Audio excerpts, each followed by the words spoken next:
Good evening, everybody, and welcome to Blue Sunday. My name is Joseph Luzza, and I'm coming to you from sunny Bangkok. It's the middle of winter, and it's 36 degrees. And as usual, joining me in freezing Melbourne, I'm guessing Australia, is my co-host, Carlton Life member and former long-term president of the Carltonians, which is a big coterie group, Mr. Vince Locissano. Warm welcome to you, Vince. How are you tonight? Thank you very much for that introduction, Joe. Yes, it's certainly winter here in Melbourne now, and we felt it this weekend, that's for sure. Colder winds and very crisp mornings, but beautiful day today, actually. Was it? Really fined up, and the sun was out, and the skies were blue, and it was a lovely start to the winter period. So, yeah, we're going to be bracing ourselves for the long weekend next weekend, and that's when a lot of people get away and have long weekends over in the Yarra Valley or in the Mornington Peninsula or down the beach or up in the country. So no doubt a lot of Melbourne supporters after the last Friday night's win will be off to Mount Buller in their Range Rovers and enjoying a nice long weekend. What's that? Oh, well, with the elbow patches, the leather patches and the tweed jacket. Well, actually, they probably would wait for a little bit longer because they've got a big match coming up against Collingwood on what used to be Queen's Birthday Monday, but now the King's Birthday Monday holiday. So, it's the Queen's Birthday weekend here. So, and it happened. So you're off to a freezing cold start for your winter over there in Thailand, 36 degrees. Freezing. After the show, I'm going for a swim. But anyway, how can you call it winter? You couldn't possibly call that winter. Surely it's not winter. It's the start of winter. Yeah, we only have two seasons. We have hot and wet. Hot summer and hot and wet winter. So, not for me, thanks. Yep. That's okay. Anyway, as everyone knows, we're a social media production, so you'll see us on either Facebook, YouTube. We're on the Jumper Punch channel. We've got our own Facebook page, Blue Sunday, but we do our show on the Jumper Punch channel, and we look back at the week that was for Carlton. So we're going to review our game. Also, if you'd like to take part in the show, we encourage your involvement and participation. Feel free to put up some comments, questions. Please, I'm not going to put everything up. I'll try and endeavour to put everything up, but we're not a Shell's neighbourhood. I don't want to put up, hi, Joe, hi, Vince, hi, this, hi, that. Mm-hmm. We can all read the comments. We'll put up something that adds to the program, won't we? Yeah. So then that means that's the end of the show because we'll have nothing to do. Anyway, as per usual, Vince, we will go through – one I want to tell you all. Don't forget – I'm still a bit of a technophobe, so this is the best I can do. Don't forget, follow us on Facebook and YouTube. Hit the like, subscribe. Remember, it is free, so we encourage all of you, and tell your friends, any Carlton supporters, to tune in. So, Vince, as per usual, first week of the bye, and there's 4 weeks of byes. Is that right? I think so. Well, there were 4 teams that had the bye this week. This is the first of the bye week. So Brisbane, Fremantle, St Kilda, and the Sydney Swans did not play. And the 7 matches that we had were a bit of a mixed bag. But today's matches, the 2 matches that were played today, were exciting affairs, and both of them were, basically. Won and lost by a goal. So let's go through just getting over GWS, and Essendon just escaping jail out of their match against North Melbourne. Okay, well, let's go through them. We won't start with Friday night. We'll do that one last. But on Saturday, first we had... Yes, a dominant performance by Port Adelaide, 23 goals, 13, 151 to Hawthorn, 14-12-96. It's a 55-point win, but I think Port Adelaide at one stage got up by about 94 points. So 95 points up they were, and I thought, this is going to be a smashing. But to Hawthorn's credit, something that we don't do, they fought back. Next. They did. Next one, probably a predictable type of result.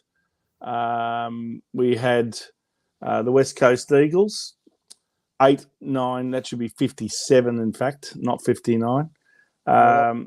Defeated by 63 points by Collingwood, 18-12, 120. And probably the biggest news to come out of that match was the big hit by Jordan De Goey on one of West Coast's young players. And I think you'll find that he might be missing.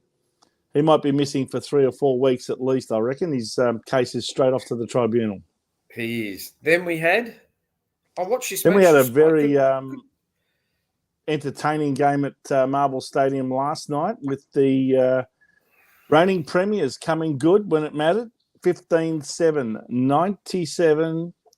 3 less scoring shots, but nevertheless won by 22 points over an inaccurate Western Bulldogs 10-15, 75. As I was saying off air, bad kicking is bad football. You then say it every week, Joe. It's like a broken record. Okay, and then we had the Gold Coast Suns do the Darwin double. They won last week against the Western Bulldogs, who are certainly a top 8 contender, and they've beaten another top 8 contender in Adelaide over there in Darwin at the TIO Stadium in very hot and humid conditions. And they did it well, 16-16, 112, defeating Adelaide 13-9, 87 after Adelaide got off to a fairly decent lead in the first half. In fact, at one stage, I think they were 8 goals to 2 up at one stage, Adelaide, and that was a magnificent comeback by Gold Coast. So they really are showing that they're a contender this year. Yeah. Then today's matches, Vince. Yep, today, as I said earlier, very close indeed. Richmond got out of jail there over at the Giants Stadium in Sydney, kicking 16 goals, 14, 110 to the Giants, 15, 14, 104. And really, with sort of 5 minutes to go, it was anyone's guess as to who was going to come out in front. But big win by the Tigers. And the game that just finished? Yes, the match that's just finished. Essendon looking... I actually thought they were going to lose this game. I really did. So did I. It smelt like they were going to lose it, but I don't know. Poor old North Melbourne just seemed to have forgotten how to nail a game and how to get over the line. 16-9, 105, the Bombers. Big scare today. 15-9, 99 North Melbourne. They can certainly hold their heads up high, but yet another loss by the Kangaroos, and that is probably their 10th loss, as far as I can tell, in a row. It is. And on Friday night, Vince, tell us about it. Yes, indeed. On Friday night, our Blues went down again for the 7th time in the last 8 weeks.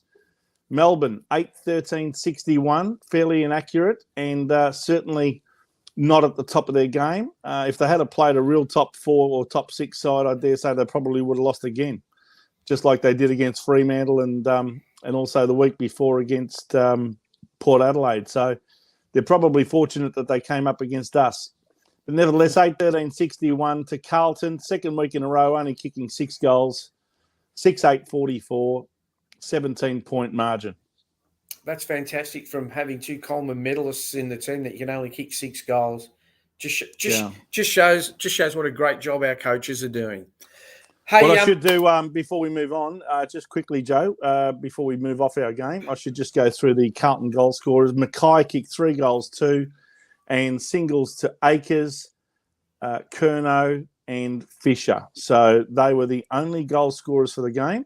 So Mackay and Curnow kicked 4 out of the 6, and 2 of our midfielders, if you want to call them midfielders, Akers being a winger and Fisher being a part-time winger and probably more like a half forward. They were the only ones who kicked a goal. The genuine midfielders like Cripps, Walsh, Kennedy, etc., all of these guys, Chera, none of them scored a goal. Yeah. We're starting to get a few comments, and we will bring some of these points up. So people, please hold on. We just want to go through some stats. But as usual, at this time of the night, it's with great pleasure that we introduce the newest sensation in the commentary. I think he's a breath of fresh air. He's the 1979 former Premiership player. We'll call him a legend because he's played in a Premiership and I haven't. Mr. Peter Brown. How are you, Peter? Well, firstly, good evening, Joe. Good evening, Vince, and good evening, listeners and viewers. I'm glad you said viewers this week. I wasn't 100% sure whether I should come on as a unicorn, but after that comment about the fact that I'm a legend, I think I am a unicorn now. Don't sell yourself short. Not in that league. Hey, Pete, you're probably only 1 in 1 million that's played in a premiership, so you have to be a legend if you.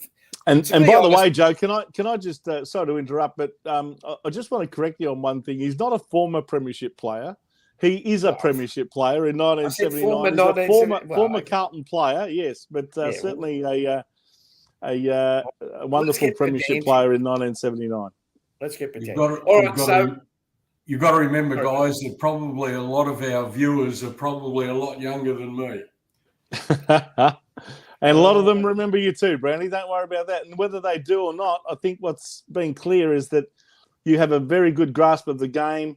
You see it very well. You articulate your arguments brilliantly here on our show. We really appreciate it, and I'm sure our viewers do as well. And it's really resonated with the Carlton faithful. Many of who are tuning in, and our audience has actually quadrupled in the 12 weeks that we've been going to air. It's fantastic. That's right. We've gone from 2 viewers to 8, Joe. And my mum and my parents only than many of them. Anyway, hey, before we get on the stats, Vince, let's go through the ladder. So very quickly. Sure. Positions 1 to 8.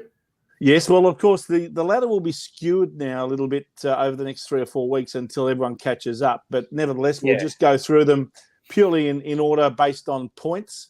So Collingwood on top, having beaten West Coast. They've only had the 1 loss for the season. So they're on 44 points, 1 game clear of Port Adelaide on 40. They are now 2 games clear of Melbourne and Brisbane in that order, both on 32. Then another game clear of St Kilda and Essendon and the Western Bulldogs, all on 28. And currently Geelong have snuck into the 8 on 24 points, having won 6 and lost 6 of their first 12 matches. Outside the 8 is Adelaide Crows, also on 24 points with a 6-6 record. And Fremantle and Gold Coast also on 24. So they're all separated on percentage. And I think Gold Coast have certainly signalled their intention to take part in the finals this year. I think they're, in fact, when you have a look at it, they're a perfectly symmetrical team. They've won 6, lost 6, and they've conceded 100%. Exactly the same amount of points as they've kicked. So 100% exactly, as far as their percentage is concerned. Sydney next, 1 game further back on 5 wins from only 11 games. They didn't play this weekend. So they have an opportunity to join those other 4 teams on 6 wins next time they play. And then, of course, we've got Richmond jumping over Carlton now on percentage with that win over GWS today. They're on 99.2%. Carlton also on 4.5 wins, 95.1%. So we're very much entrenched in that bottom third of the ladder now. GWS, considerably unlucky, I think, in a few games this year. They've lost a few tight ones. They lost to Richmond today by a goal. They lost to us by 10 points as well. So, if they had have won those 2 games, they'd probably be up there along with those other teams just in or out of the 8. They're probably a better team than 4th last would suggest. Then we've got Hawthorn on 12 points, North Melbourne on 8, and West Coast on 4. And clearly those 3 sides are building for the future, or rebuilding in some cases. Okay. So, as per usual, let's go through a few of the statistics. As all the viewers know, I only worry about one, which is the scoreboard, but the youth of today, they all want to know these statistics. So let's start with the disposals. So the disposals, Melbourne had us. Melbourne's on the left, Carlton's on the right.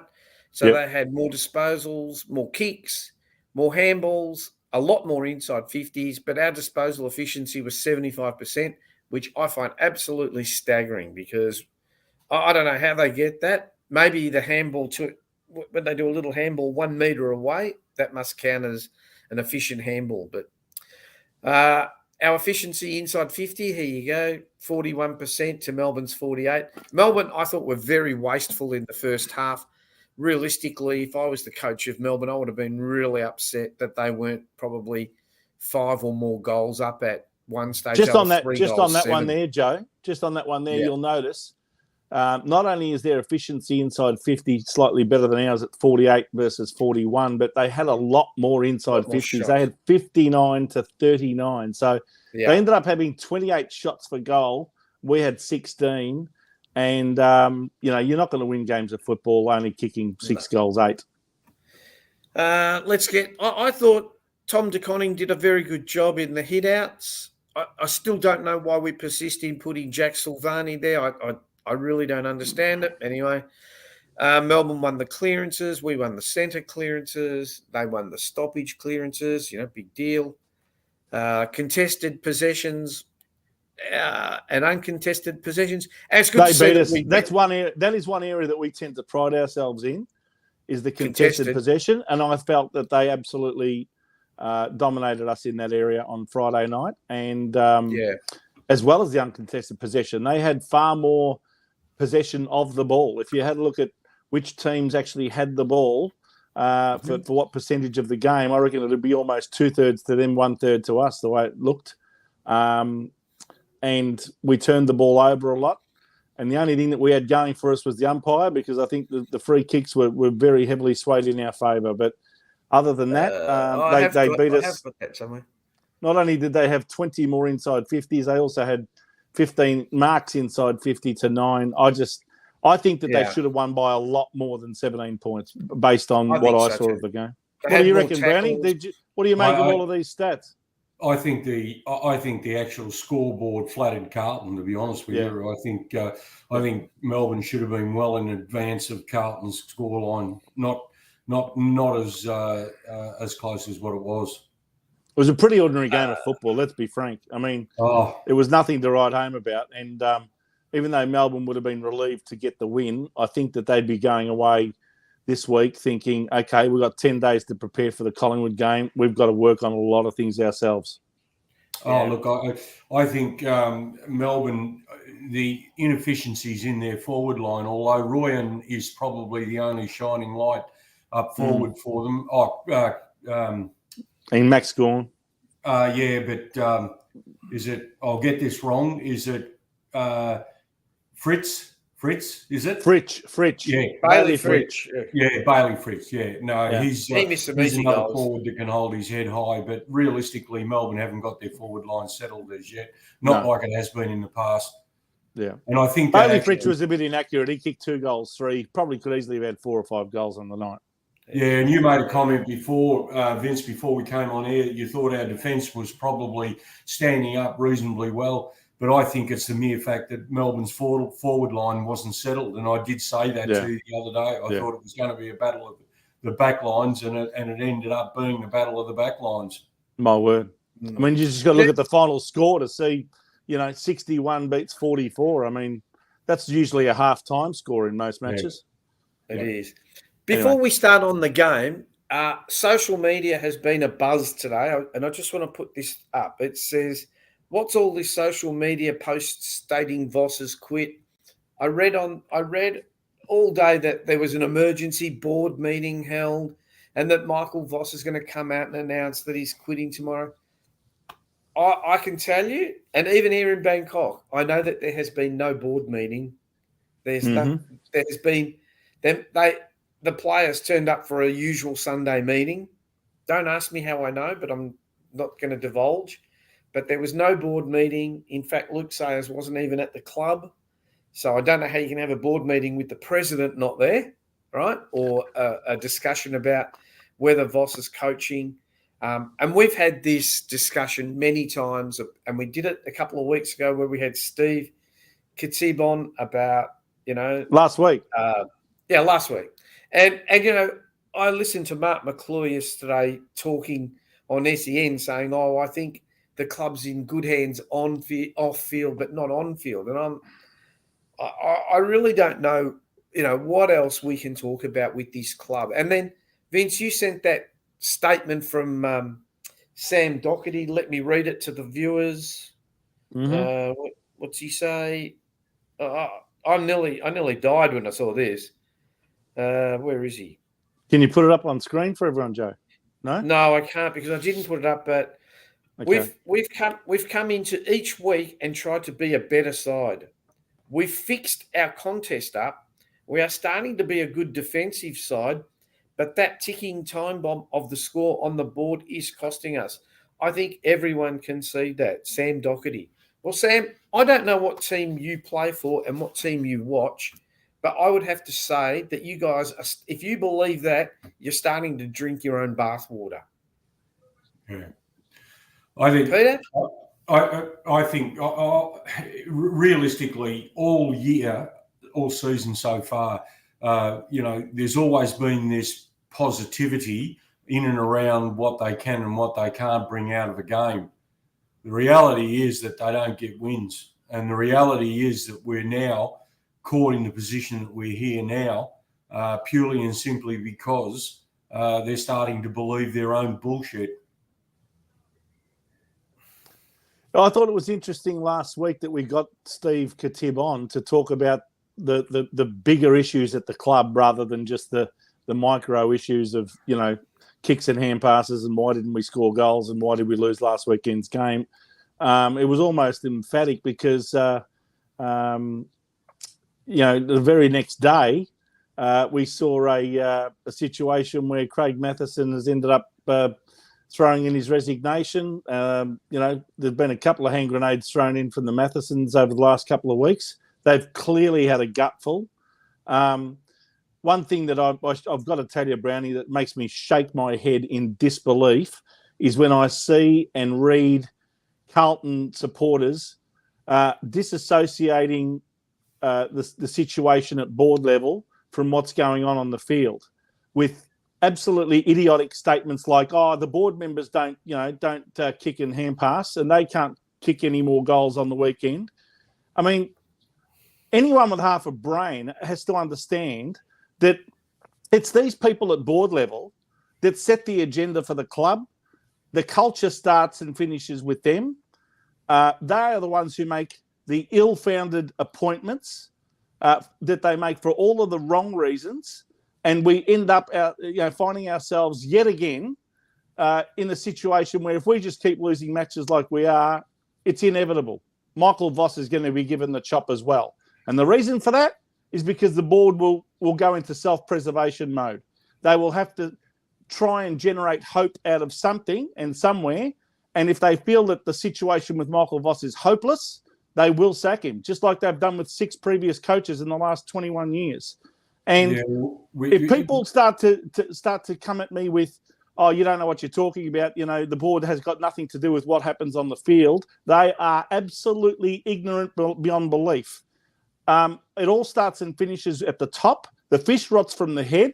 And I, for one, and I'm fed up as a Carlton supporter, putting up with this board doing things that preserve themselves, taking scapegoats everywhere else underneath them for our failures. They never accept responsibility. They never make themselves as accountable as everyone else. And they never come forward and say, you know what, we got this wrong. Or we should step down because we've had 20 years of trying to fix this club and we have failed miserably and it's time to hand the club back to the members. No, what do? They try and change the rules so that they can entrench their power even more. That's what makes me sick about this board. And seriously, with all of the clouds hanging over Luke Sayers now, with this tax leak investigation happening from when he was the chief executive officer of PricewaterhouseCoopers back in 2019, this is a massive cloud hanging over his head. And a lot of people, including the former chair of the ACCC, Alan Fells, this week called upon the Carlton Football Club to stand down Luke Sayers as president, pending the results of this investigation. It is that serious. The reason is because they know that these tax leaks were fed to overseas clients. They know that the Australian taxpayer lost hundreds of millions, if not billions of dollars in taxes and tax revenue as a result of this sort of behaviour at PwC. And to say as CEO that he didn't know anything at the time, I knew nothing, is unacceptable. And that's the reason why they're calling upon him to resign. That's the current president of the Carlton Football Club, and yet he is still resisting calls to resign. This club is going to become even more of a basket case unless they get their act together at the top. And if they had an ounce of integrity, they'd all resign en masse.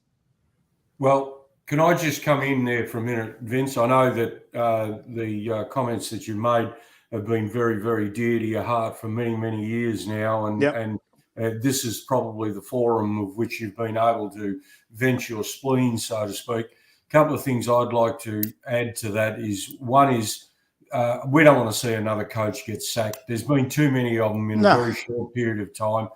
Yep. What we can do, though, as a club is the first thing I believe, and I spoke to you this week about that, is that the only bloke that I think can actually galvanise the club back to where it needs to be is Mike Fitzpatrick, to be perfectly honest with you. I think he's got the ability, he's got the smarts. I mean, the bloke's a Rhodes Scholar and all of that sort of thing. And I think that he would give the Carlton faithful an opportunity to see something positive out of all of this. Yeah. The other thing that Mike won't do, being a former captain and obviously premiership player with the club, is that he's not going to put up with mediocre performance from people within the football department, nor possibly people in and around him at the corporate level even. And you made the comment before about the fish rotting from the head, but the reality is that you need strong leadership in terms of administration. You need strong leadership in terms of football captaincy and on-field leadership to be successful. A lot of those things that we don't have now is now being brought to the fore, obviously, by the mere fact of our performances on the ground, and obviously with. And I'm not intimate with the knowledge of, what happens behind closed doors at board meetings and things like that. But obviously there's infighting there, and there's obviously not everyone on the same page. And as a result of that, I think it's starting to have an effect. Now, people can argue that it shouldn't, but it will have an effect on what's going to happen with the performance of the club. Along with that, is that we're accepting mediocre performances. You made a point before. If you're a CEO of a company, it doesn't matter what company you're involved with, and if you've got people underneath you and you've got to do their job for them, what tends to happen is that you don't need those people in the first place, purely and simply because they're not doing what they're paid to do. At present, we have our players on the ground, and there was a comment made today about the fact that we're now finding ourselves being softer than what we really have to be. I think now this has really got to a point where we have to make some tough decisions and also make some personnel changes along the way. Sorry, Joe, just one thing. No, you're right. We've got 12 games to go. Okay, so we're not going to throw the baby out with the bathwater. So why don't we do this? Why don't we start changing the side up a bit? Why don't we start bringing in some of the kids that are playing in the twos that are perhaps not getting an opportunity, so that we can actually see what we've got on our books come the end of this season when the review is going to take place, right? And the comment was made this morning about the fact that the players are playing safe. Well, they're playing safe because the coaching staff are coaching safe. So we've got all this safeness around us, which is fantastic. It's not winning us games. We're not like we're going further down the ladder as the years progressing. And if you think that we're going to improve on what we've been dishing up in the last 3 or 4 weeks, you're kidding yourself. I've got a comment here, Nazir. I hope I pronounced it right.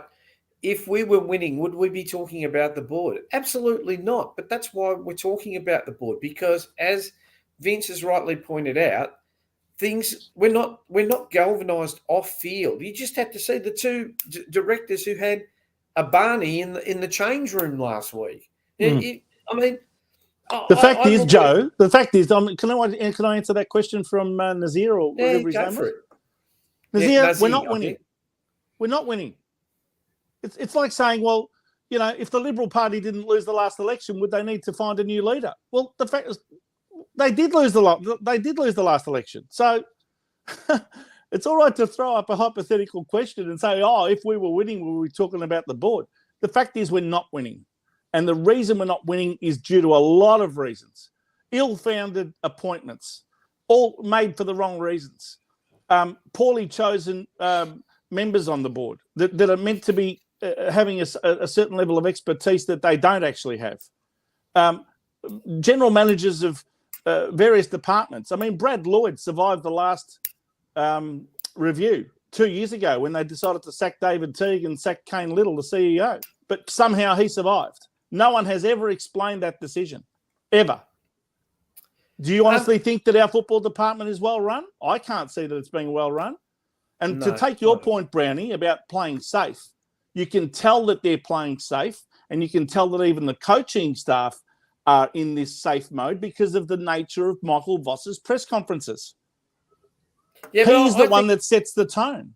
He's not going in there saying, I'm unhappy, I'm absolutely ropeable with how we played that game. We need to get better in a big way this week, or people are going to lose their positions in the side. No. Even again last week, the so-called 6 changes or 5 changes that were made to our side, how many of them would you refer to as making a statement? Seriously. 5. We had 5 enforced changes, and one, I think Ed Curnow was the only one that was dropped. Is that making a statement, is it? Dropping the oldest player on your list. And who did they bring back in? Did they try Jackson Binns? No. It's the same old. They bring back Fisher, bring back Silvani, bring back the usuals. And what difference did it make in the end? 0. I don't know. Michael Voss. Look, I don't think we should sack Michael Voss either. I think we should start surrounding him with people who can cater for his deficiencies, and hopefully that might change things. But he also has to take some responsibility for where we're at and why the players are playing the way they are.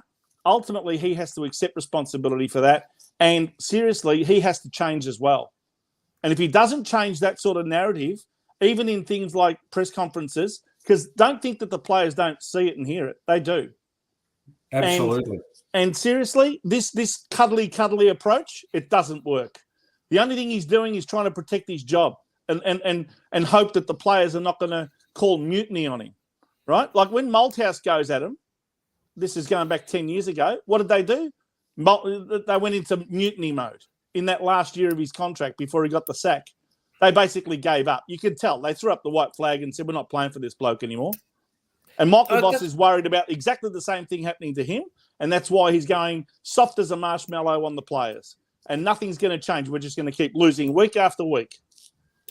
And that's what I wanted to ask Peter. Do you think, like you've played the game, but you played at the top level.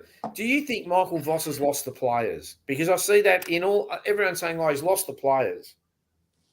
What are your comments to that? I think the playing group and our supporting group, I think they expected Michael Voss to come in and have an influence on the games as he was a player, not as a coach. Now, Caroline Wilson made an interesting point on Footy Classifieds about 2 weeks ago. He said that when Michael Voss was actually appointed to the position of the senior coach of the Carlton Football Club, the comments in and around that were he wasn't a great strategist, he wasn't a great motivator in terms of that. What tactician, he was not a great tactician. Yeah, great statistician, thanks, Vince. But they had to surround him with people that were capable of being able to pick up the slack where that is concerned. So, he could get out there. Now, in answer to your question, Joe, I think the players were expecting Michael Voss to come in and be a tough taskmaster. And what they've got is that they've got something completely different. Now, things like comments in press conferences like we'll wrap our arms around people, or we'll excuse that, but we've found some real positives out of this and positives out of that. Well, realistically, talk's cheap unless you actually can back it up with some performances. Then you're not going to have the results that we desire as Carlton supporters. And I'll take myself. I'll take my player hat off and I'll put my supporter hat on and say that it's just not there. Well, and what about his game plan? We hear all this, we all know his game plan. But do you think it's a bad game plan? Or do you think the players just can't carry it out? Well, I personally think that they don't work hard enough in defence. Vince said before that, our defensive game or there's comments been in around that we've improved that and improved this and everything like that. I still see backmen on the opposition side running out of our forward 50 and creating opportunities further up the field for their side, yet our defensive side of our forward play is terrible. Our defensive side of our midfield, have a look at Patrick Cripps just at present. He's a typical example of what I would call our midfield defence is bloody awful. I think someone like Kennedy or something like that might have a crack in there, but realistically, if someone runs away, and it was proven against Sydney when both Heaney and Warner happened to win the medal, by the way, but Heaney was stepping away from Cripps, and it was only a matter of a couple of steps, and Cripps had given up the ghost. That's it. Tyler's asked, who puts in place all the heads of the department? Well, if any part's not working, the blame goes to the top. That's where the problem was. So I'm guessing that you're spot on. The board select the CEO. Yep. Obviously. So who selects the coach? Is it the board and the CEO? I mean, I would suspect that would be the case, Joe. But what role does the football director have in this as well? This is what I don't understand. We've got Brad. What's Brad Lloyd's role? General manager of football operations. Are you sure? Yep. So what does that mean? He runs the football department. So medical, high performance, players, coaches, the lot. What's the director what's Diesel, director of football? He's the director on the board responsible for the football department and the football program. But so he is overseeing Brad Lloyd. So he oversees. So who does Brad Lloyd answer to? Greg Williams. And the CEO, of course. I mean, the CEO tends to oversee everything. I mean, technically, the CEO can make certain decisions around the club, but there are certain vital decisions that he would have to get clearance from the board itself and get the board to ratify decisions. I mean, you've never heard of a CEO appointing a coach, have you? Without the board getting involved and approving of it. So, but there are other things that the CEO does that he doesn't have to get board approval for. No, but we seem to have more chiefs than Indians. Well, look, this is how football clubs work, Joe. But at the end of the day, certain people have taken accountability for failure in the past, as in CEOs, whether it be Stephen Trigg got the sack, Kane Little got the sack, other senior coaches have been given the sack. But for some reason, in this football department review, Brad Lloyd, who actually runs the entire department, was spared. No one has ever explained that. But none of the board have ever been sacked. No, well, they're not going to sack themselves, are they? That's the problem. Well, that's the problem, is that they never take accountability for all the things that they've got wrong over the last 20-odd years. So hang on. So I need to get my head around this, guys, and I'm sorry. I know I might be a bit slow up top. No, it's all right. You've got someone like Diesel Williams that's the football director that is actually got a seat on the board as well. Yep. No, that is his seat on the board. He is the director in charge. His specialty, if you like, or as Luke Sayers likes to call it, his swim lane is football. Purely the football side of things, right? Okay. Other members of the board will have a specialty in other areas, such as David Campbell. I think we discussed him last week, didn't we? His specialty is people and culture. So when it came to selecting a coach, you would have thought that David Campbell would have been part of that subcommittee. No, not at Carlton. He was left out. And yet they put him back up for re-election in February this year. And because no one else stood, he was re-elected again. What he's doing on the board, I don't understand. Paddy Kinnersley, her swim lane is VFLW and AFLW. The AFLW program has been a raging failure for 4 years, and yet Paddy Kinnersley, who came on the board nearly 5 years ago, has only ever seen herself be promoted from being a normal board member to now being a joint vice president. What message does that send, Brownie? Yeah. So do you see the hypocrisy in all of this? I do. Yeah. I do.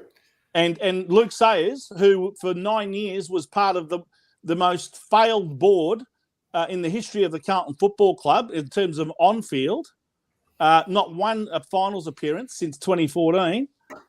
Since 2013.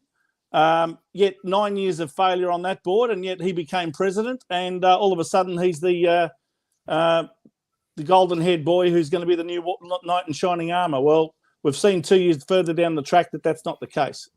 So let me ask you a question. If someone like Mike Fitzpatrick decided to take over the presidency of the club, and he then well, it might not be that easy, Brownie. You just said decided to take the presidency of the club. I think we've got to just stop you there in your tracks. First of all, that the only way he could do that without having to contend for it is if the board itself invited him to take a seat. In fact, the seat that was vacated by Craig Matheson. Now, that would make him part of this board, okay? And they would invite him to take the presidency if that's the reason why they're inviting him on.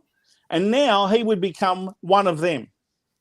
One of the people on the board that now represents all of these benefactors and families that are still there pulling the strings as they have done for decades and won't let go. Why? Because of all of the personal and business interests that they have and all the networking that they do and all the contracts that they derive from the club. That's why they don't want to let go. So if Mike Fitzpatrick was to go on to take the current vacancy that's there now, thanks to Craig Matheson, he would become one of them, if you like, one of the existing board. If he wanted to mount a challenge to this board and get himself a totally fresh ticket of people to form a brand new board, then he would have to not only organise a ticket of people, him and 7 others, but he would also have to draw up a petition and get that petition signed by at least 100 voting members and create a spill of the board. Okay. And also be prepared to spend a lot of money in court because that's what the club does. That's what they did to me 2 years ago. They batted away the petition and said it wasn't valid. It was absolute rubbish. It was absolutely valid. But nevertheless, that's what they do. They just claim that it's invalid and force you to go to court and spend $150,000 to $200,000 in the Supreme Court just to get a meeting of the members. So Mike Fitzpatrick, if he's going to do that, had better be armed with a lot of high-powered lawyers as well. So you're suggesting that in the eyes of the constitution of the club, that the constitution has been changed so that if there is a genuine interest in becoming a president of the Carlton Football Club or a board member of the Carlton Football Club, et cetera, that the hurdles that are put in front of you are virtually insurmountable by the mere fact of the and I'll use my terminology, a boys' club rather than the best interest of the Carlton Football Club. Well, Brownie, they tried to change the rules 2 years ago, but they failed. And in fact, Luke Sayers backed off and came to me and said, look, I'll take all of these clauses out that you don't like where we were trying to change the rules to suit ourselves. We'll take them all out so long as you back away and let us continue running the club. So that's what we ended up doing, mainly because, they were going to force us to go to the Supreme Court and it was going to be a very costly and lengthy process. So and spend our money, not their money. Yeah, well, that's right. We have to use our money. If they use lawyers, they use club members' money. Nevertheless, in our wisdom, we decided to negotiate an outcome that was at least retaining the democratic rights of the Carlton members. Now, I think Mike Fitzpatrick has a big decision to make here. I'm not sure. The credentials that he's got that you pointed out earlier are unquestioned. He has the intelligence, the background, all the credentials you could wish for in an excellent club president. The question I have is, does he really want to do it? He's pretty much around 70 years of age now. I'm not sure whether he's actually 70 yet or not. He must be hovering around that mark. I'm not sure whether he wants to get involved to that extent. He's going to have, if he does do it, and if he does succeed, he's going to have a heck of a job on his hands. It's not like being given the keys to a Ferrari. There's a lot of things to fix at this football club, and he's going to have to roll his sleeves up and really start attending to things in great detail in terms of what needs to be fixed. So, if just for argument's sake, say if he does perhaps suggest, or if he does want to take it on, and he actually is successful, then you would then say to Fitzy, "Well, go out and get yourself a Neil Baum or someone like that." Yes. Someone that's what he'd need to do. Yeah. So, and that's what Richmond did with Brendan Gale. That's what Hawthorn did with Jason Dunstall about 17, 18 years ago. That's what all good clubs do. They bring in football people who have very high levels of football IQ, and they attend to the issues of the club where it really matters most. I'm not saying that Mike Fitzpatrick has to roll his sleeves up and actually personally fix every little detail at the club. Not at all. If he's going to become a president, the first job is to get a CEO who's going to be there for the long haul. Brian Cook's only got less than 18 months to go, and he's off into the sunset, having earned probably somewhere around $3 million in superannuation for doing 3 years' work at Carlton, I would suspect. But nevertheless, good luck to him. That's what he was probably offered to come. He didn't want to come. He was ready to retire after his stint at Geelong, but he was had his arm twisted by Luke Sayers, obviously lured over.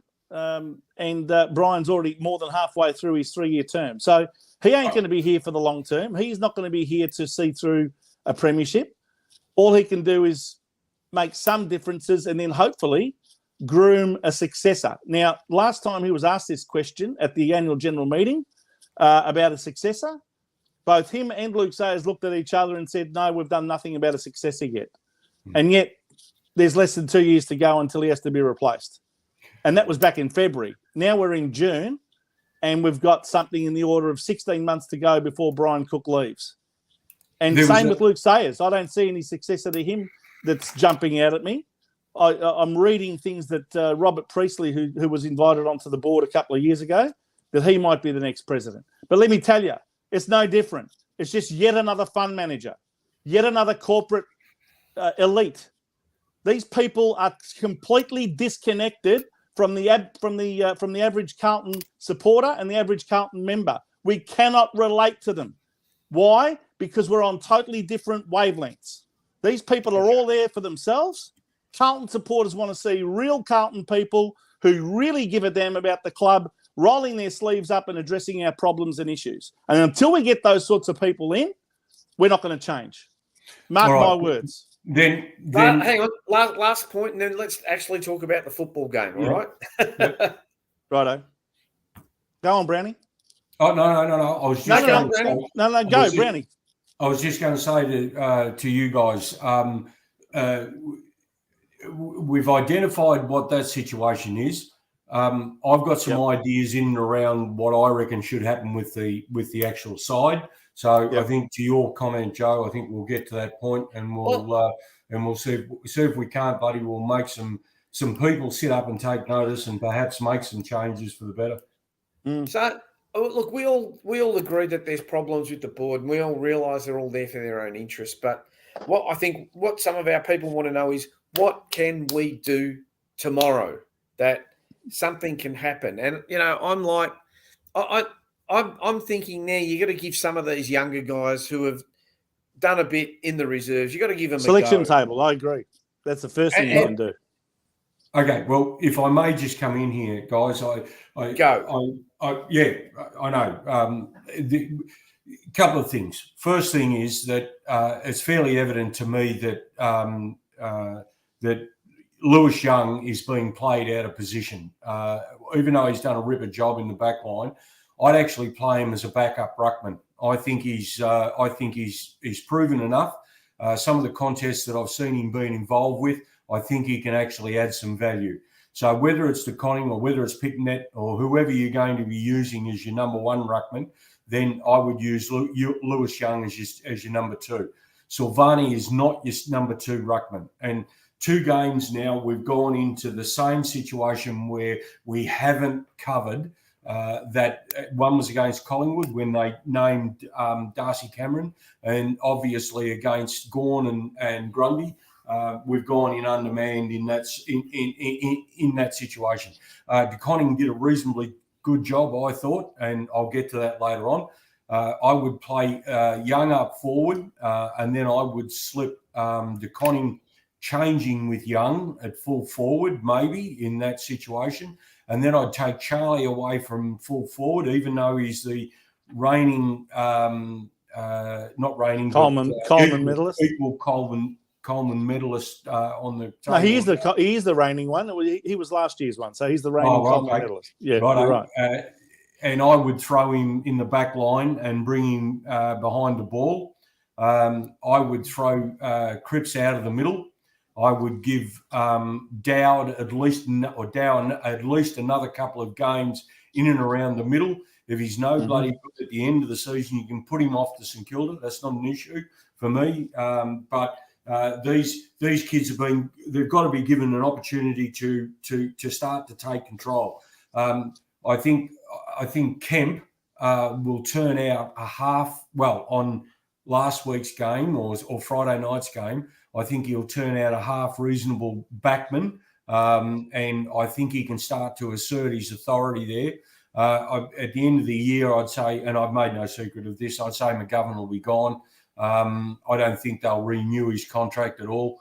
I think he hasn't shown enough in my book as to keep him on. I think Wiedering is a big question mark over Wiedering's ability to be able to hold down that position. But I think if you have Kemp and Charlie back there, I think you'll start to see a different approach to the game. I'd play Harry up the ground so he can actually mark and wheel like he does, because if you're going to rely upon him solely in the square, I think he's too easily taken out of the contest. And I've said that before, so I'm not making any secrets about that.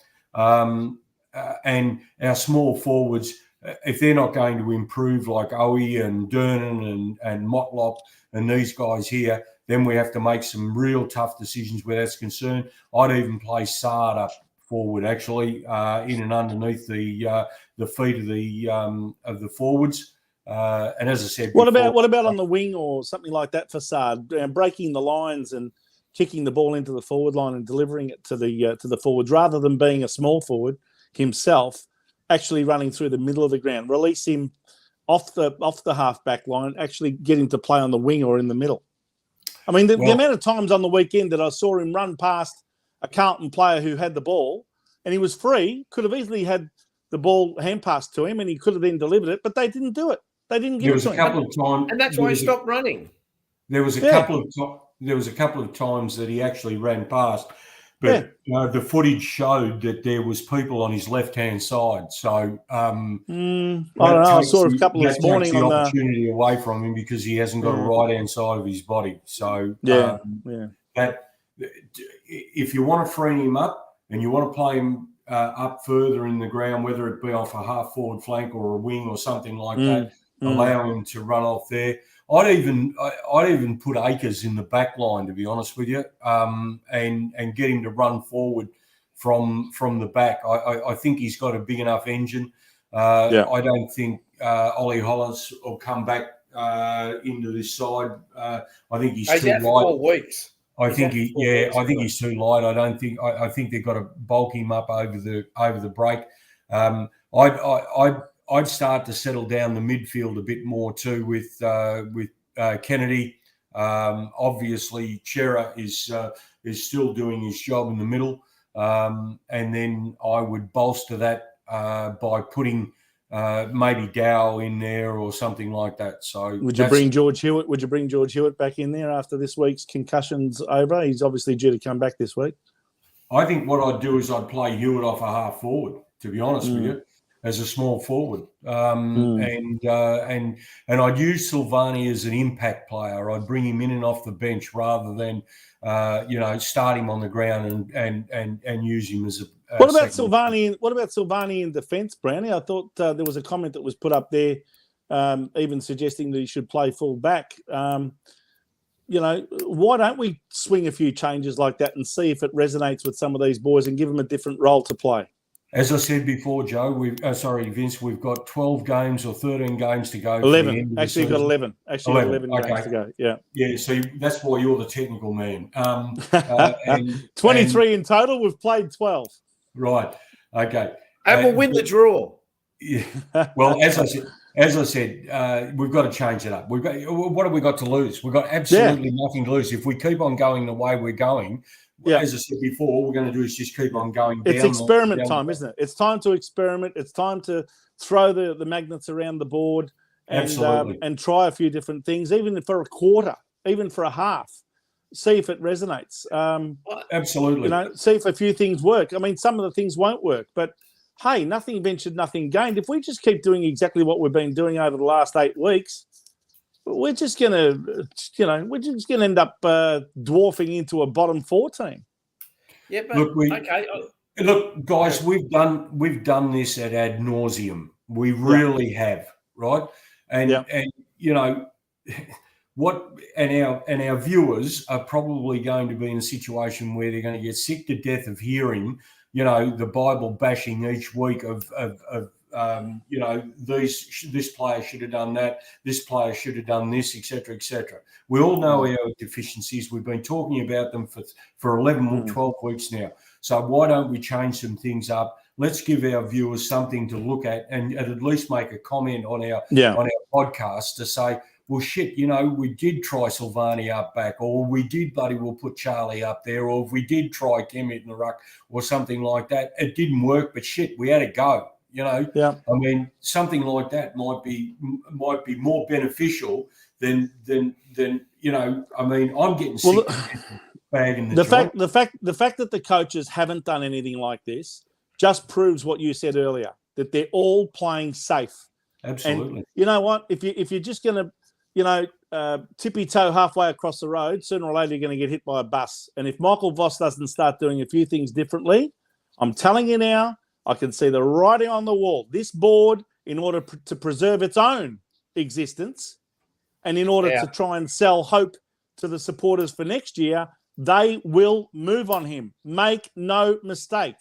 If this keeps up and we don't reverse the trend and we lose another 8 or 9 games out of the last 11, I'm telling you now, he cannot survive that. No way in the world. Because I just know how this board operates. It's one scapegoat after another. And he will be looking for another job at the end of this year. Well, that came out. The other thing that is evident to me is that, and you pointed that out before, Vince, when you said that when the changes are made, they're bringing in the same like for like virtually, right? Yeah. We're not going. There's no like dare. A half like. We're looking at our personnel and we're going, okay, we've got, we just lost Newman, for instance. Okay, well, let's replace him with this guy. No. Let's do something like we've lost Newman. Oh, hang on. Why don't we bring in a backup centre half forward or something like that? Don't go like for like. Let's try a few things where opposition sides are going to go, shit, what are they going to throw at us next? Well, you know what?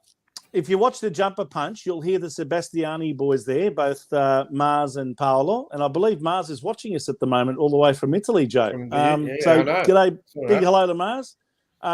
You'll hear them talking about how Carlton just has a complete lack of dare They just don't take the game on. They always take the safe option up the line rather than try the kick into the corridor.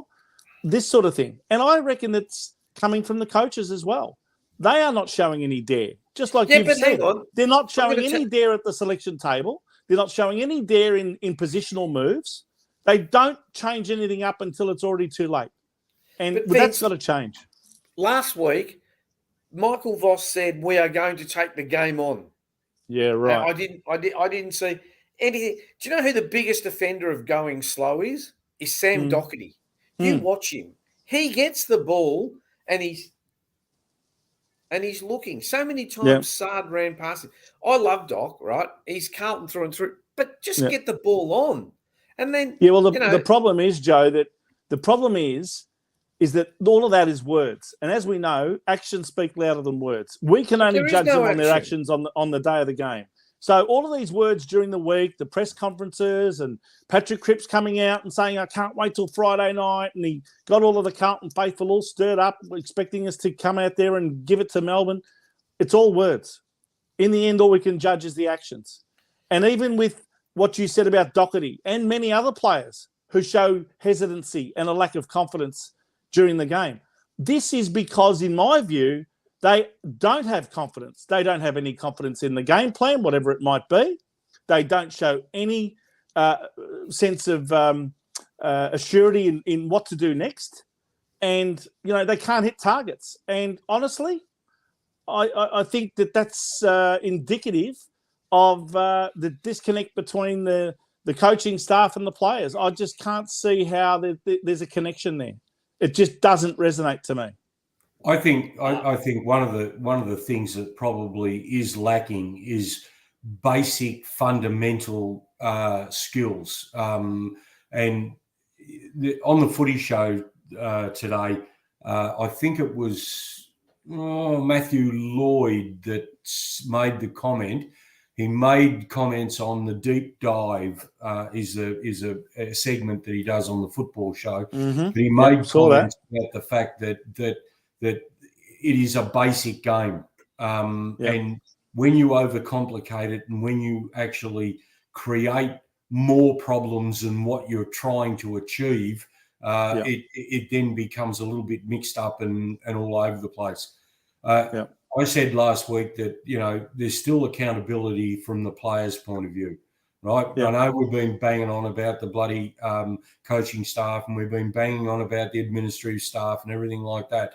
But the ultimate responsibility is that of the 22 or 3 players or 4 that take the game on each week, they have responsibility to both the jumper, the supporter, the club, and the opportunity to win a game of football. Now, if they're not actually using what I think is their common sense, then and they're not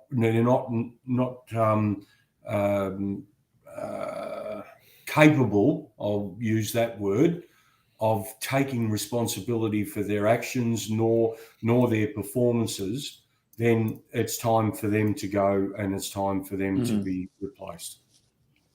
Look, we talk about selection integrity, okay? Now, can you tell me what was Lockie O'Brien's role on Friday night? I have no idea where he was playing.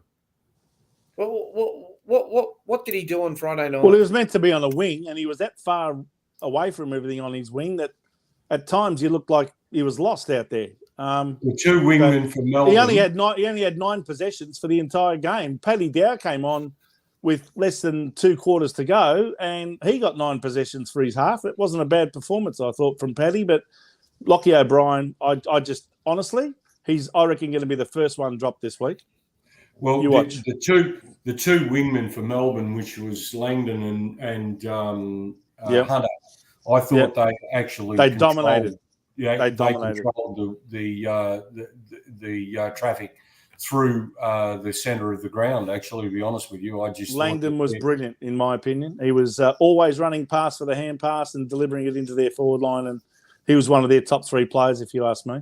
Yeah, absolutely. Along with Petrarca. Petrarca was in a class of his own on Friday night. Seriously, if that guy doesn't win a Brownlow before his career is out, couldn't understand why not, because he is that good. Well, he's a bull. He's a real bull in the middle of the ground. Yeah, he's a bit... And he's everywhere. And he had to do all of the bullocking work that he'd normally share with Clayton Oliver. And to me, he was a class above just about everyone else on the field. You know, interestingly enough, one of the things that I've been thinking about of recent times is that, and I've come out and been a massive critic of Patrick Cripps this year. And one of the things that I see is that the Carlton Football Club, they actually stand around in a huddle and they're all looking to Cripps for some sort of intervention or divine words which are going to actually inspire them. As I recall back in the day, and if you want to call it back in the day, you know, players went out with the attitude that they're not a follower, they're a leader.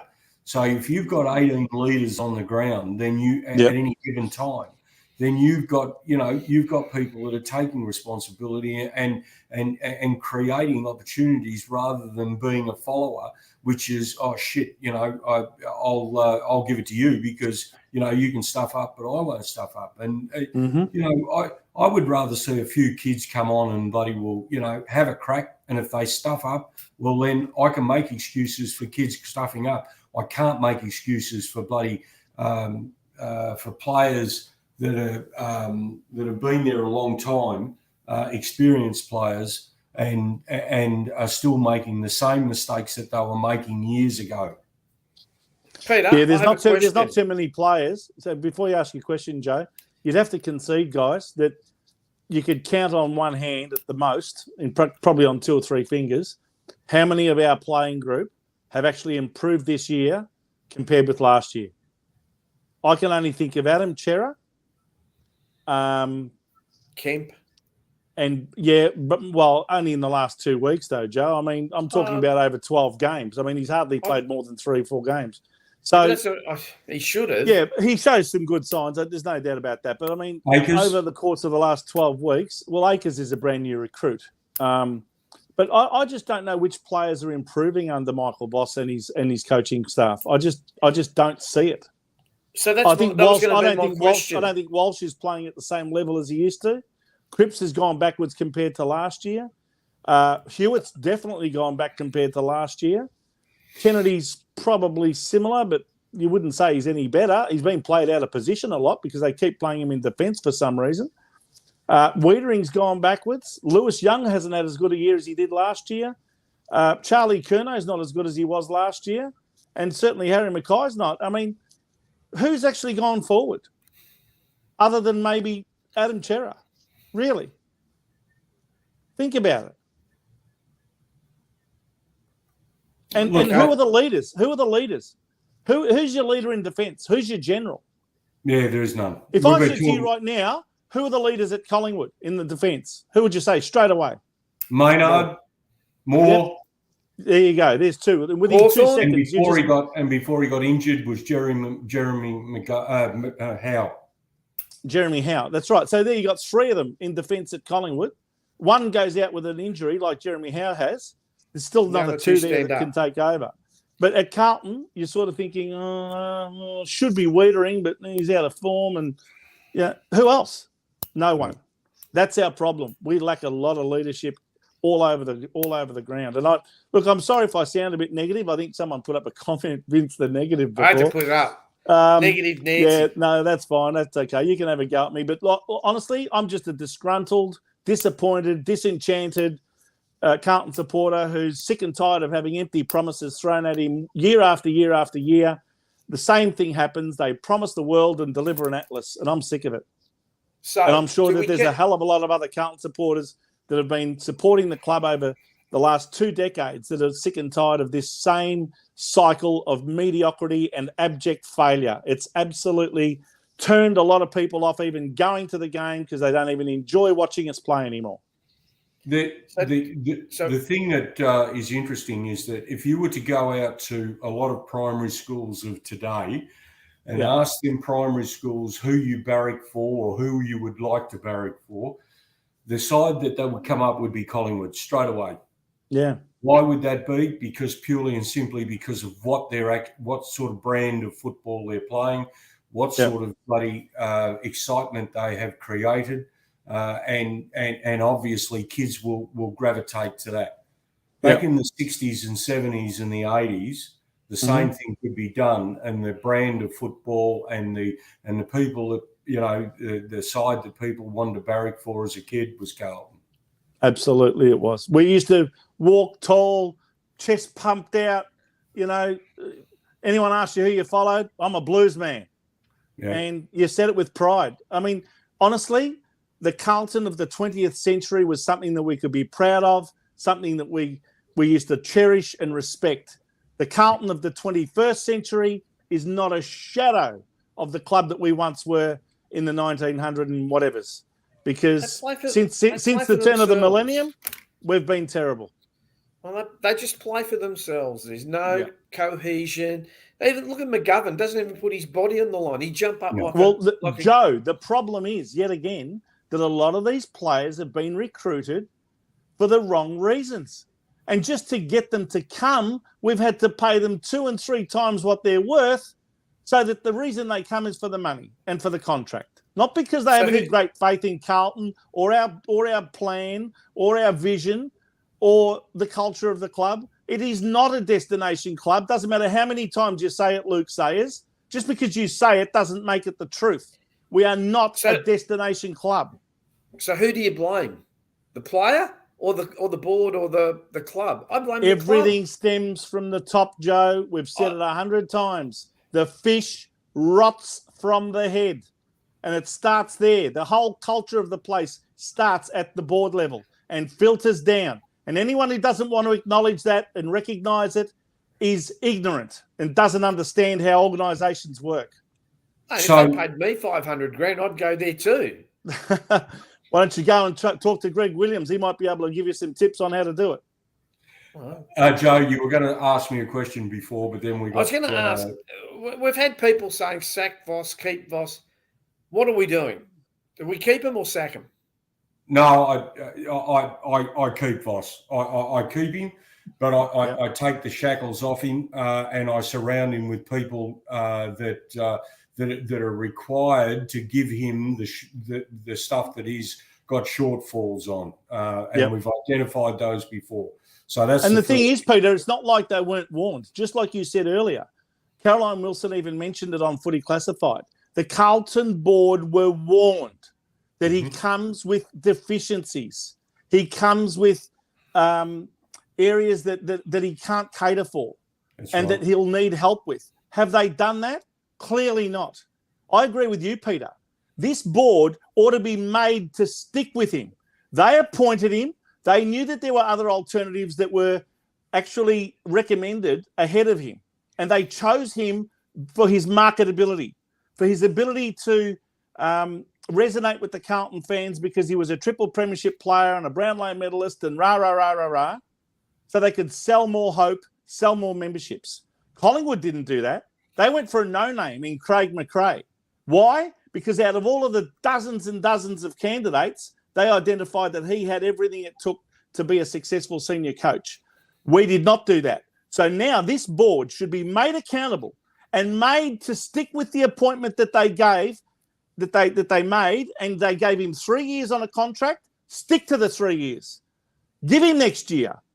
If you've got to overhaul the whole coaching staff, do it. Give him another pre-season to get it right. I think they should be forced to stick with Michael Voss. And if they don't and they sack him, there should be a revolt at this club and they should be calling for the heads of every single person on that board. I think Michael Voss, in his own admission, if you sat quietly with Michael Voss and had a private conversation with him, I would say deep down he would be terribly disappointed with the performances of particularly the players that are underneath him. Now, my word. Even though he's protecting them publicly in press conferences, for example. I think it's the party line. Let's just call it the party line, shall we? Yeah. But the reality is that is not going to actually allow us to move forward. So we have to make those changes that are in and around. if you want to get rid of the board, get rid of the board. But the football department, I'm only speaking from the football department only, sure. right? That's the thing that needs the shake-up. And sacking him is not going to solve the problem. What it will do, though, is that at the end of the year, I would like to see some real tough decisions made on personnel that aren't up to the game. We've identified a few of them that are playing, and we've identified some of our shortcomings. I'd also like to encourage and suggest that whoever they appoint that is going to be a part of their recruitment program, that they and I urge them to do the due diligence correctly to see what that player can actually bring to the table. And if it's not the right player, we don't offer big contracts. We don't offer bloody long-term employment for these people. They've got to prove themselves on a yearly or a weekly basis that they are worthy of wearing the Carlton jumper. Well, isn't it typical, Brownie, that we see one player have a really good year? Take Harry Mackay 2 years ago. Now, Charlie Curnow wasn't even playing. He was still coming back from a knee injury. So really, Harry got the lion's share of all of the forward entries. Kicks, I think, what did he kick? High 50s or low 60s? Let's just say it's low 60s. Let's just say it's 63 or 64 goals, wins the Coleman medal. And all of a sudden, we go and give him a 7-year deal that starts at the end of this year. So he still had another 2 years to go on his existing contract. And then we give him another 7-year extension 2 years in advance. So now he's got a contract that doesn't expire till 2030, and we're paying him somewhere near $1 million a year. I mean, is that responsible list management in anyone's language? Oh, look, really?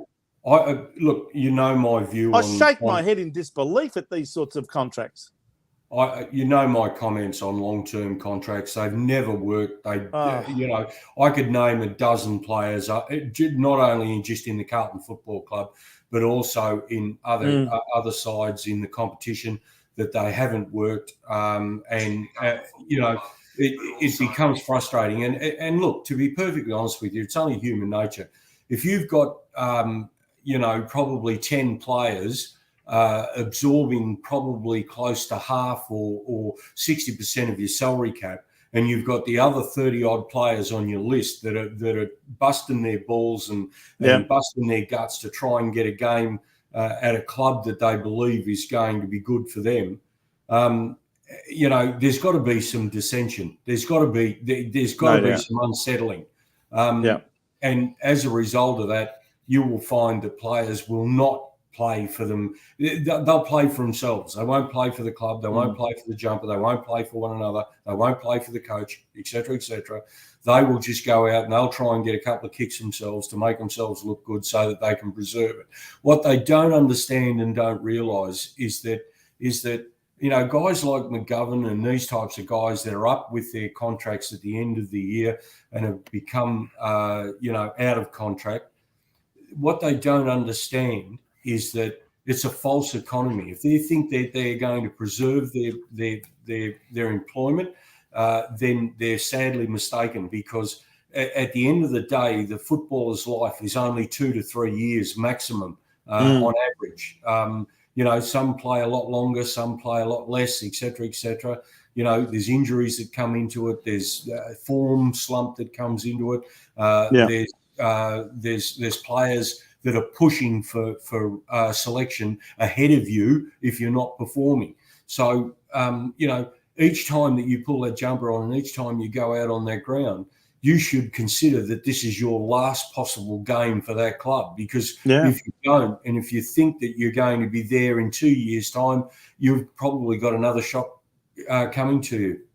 Yep. Anyway. Well, do you know Ange Christou? Ange Christou in the Premiership year of 1995, he told us this in an interview that Rocco and I did as part of our Legends of the Jumper Punch series. He said to us that every game he played, he was always worried whether he played well enough to keep his spot the following week, and he was always petrified if they lost and he didn't have a good game that he'd get dropped the next week. And yet he was an All-Australian in 1995. and a really important premiership player that year. But he still feared every week that he could get dropped. And, never once did he get contracts that were anything above 2 or 3 years. Yeah. In fact, that 1995 team, I don't know anyone who was on greater than a 3-year contract at that time. Anyway. All right. Let's move on, Joe. Yeah, let's get to the votes. So, yep. Peter, your votes for this week? Yeah, I thought Tom de Koning's game on Friday night was quite admirable. Actually, I thought he rucked really well up against both Grundy and Gawn. I thought he gave us every opportunity. He got his hand to the ball.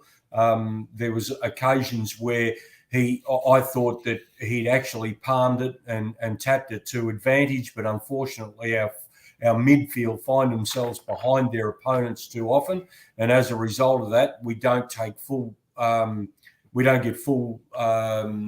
purchase on that. So I'm thinking that he's well worth considering keeping him in that role, even though we've just signed Pitnet to a 4-year deal, of which I said last week it should have been 2-1-1 rather than a 4-year. But anyway, I may stand corrected further down the track. But I thought Tom de Koning's game, yes, there was a couple of clangers. Yes, he perhaps didn't get his hand. He clunked a couple of the marks he should have taken. But I would suspect that he was probably just about buggered by the end of the night. He had two formidable ruckmen that he was up against. Adam Shearer, I was conflicted a little bit whether I went Shearer or de Koning. I only gave it de Koning because of his work in the middle and up against the opposition that he was up against. Shearer I gave 2. I thought he was probably our most consistent midfielder all night, and I thought that his game was admirable. Even though you mentioned before that the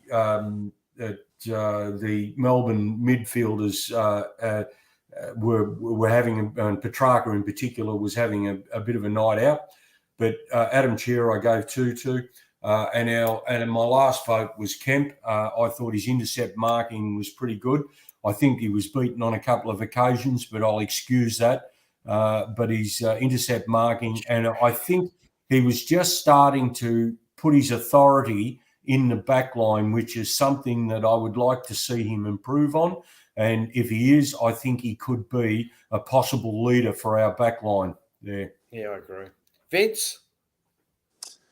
Yes, well, I thought that was an interesting choice for your 3 votes. De Koning, I do agree that he was one of our better players. I left him out of my votes on the basis that he really didn't get the ball all that much himself. I think he only ended up with 8 possessions, but certainly his 26 hit-outs and battling up against those 2 Melbourne champion ruckman was very admirable, I agree. But nevertheless, I gave Shearer my 3 votes.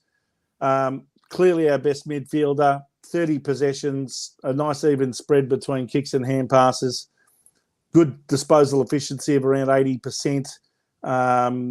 He also had 4 clearances, 4 inside 50s. I just felt that he was our most effective midfielder on the night. I gave 2 votes to Harry. I thought it was even though there were still signs there that he's got still a little bit of hesitancy in some of his goal kicking, I thought that he really gave us the only shining light up forward. At one stage, I think halfway through the 3rd quarter, we still only had 3 goals on the board, and it was all him. So I thought it was a pretty good return to form, 3 goals, 2, and he took 9 marks, and I thought overall he at least gave us something to kick to, and I gave him my 2 votes. And I gave 1 vote to Brodie Kemp for the same reasons that you mentioned. Brownie, again, great intercept marking. Took a total of 10 marks, in fact, 3 contested, and also had 5 rebound 50s from the back line. So I thought he played a very good game, and I'd like to see them continue with him in defence for the rest of this season, because I think he was our highest draft pick of about 5 years ago, it might have been. And I don't think the young guy's ever really been given a decent run at it. So I just want to see the club now start playing guys like him. and give them a good run of games where they can start to get a feel for it and get used to playing senior level football. When they recruited him, Vince, he had an injury. He was recovering from an injury. He had a knee injury, and then I think he then went down with another ankle injury. I think he was certainly crucified with injuries at the start of his career with us, but he looks like he's ready to start blossoming now. Yeah. I'm not going to give the reasons, but I thought Chera was clearly our best player. Brodie Kemp, our second. I reluctantly gave Harry Mackay 1 vote. I mean, he did kick 3 goals, should have kicked 5, missed some easy ones as usual. The carry on after he kicked his first goal reminded me of under 11s football when you kick your first goal. It was absolutely embarrassing. But anyway. Look, give him a break. He's been under a lot of pressure and he kicked it, and I think the other boys decided to give him a bit of support.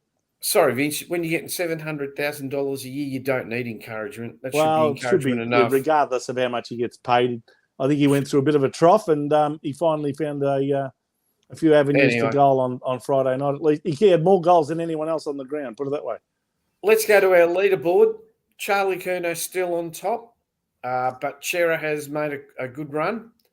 Sam Doherty, none of the people up there got votes because it was all Brodie Kemp, Tom De Koning. So Adam Chera's been the big mover.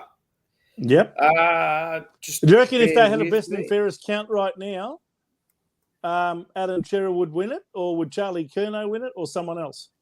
I'd go Charlie Curnow. Only because, you think Curnow? Yeah, because he's the glamour boy. He's leading the No. We're talking about best and fairest, where you get votes after every game. Yeah, I agree with Brownie. I reckon Chera would actually have overtaken him by now. Yeah, Charlie hasn't done much for a few weeks. Yep. Anyway, do you know what it's time for, Vince? Don't you? It's time for bed. Hey boys, how are you? What are you doing? What are you? One. Beautiful kick from Brown. That's a magnificent kick. Look at that. He was inside the centre square when he kicked that for a goal. I could have played the other. I could have played the other one. Play the other one because that's when Brownie did the promo for the jumper punch last year before we interviewed him. I'll just show this to people. Hey boys, how are you? What are you doing? What are you blokes doing out here at the Trots? What? Listen. You guys do the podcast. What's a Carlton player you think of by the name of Brown? One-game superstar, Monty Brown. No. John Brown, 90 games. No, more recent than that. More recent. Brown, 1915 Premiership player. No. Doggy Brown, Premiership player. Razor Brown. Try Peter Brown. Peter Brown. Peter Brown? When did he play in a Premiership? 79. Really? You guys don't know it, and you're Carlton support. Listen. Don't even worry about watching the jumper punch. Forget it. These blokes are fucked.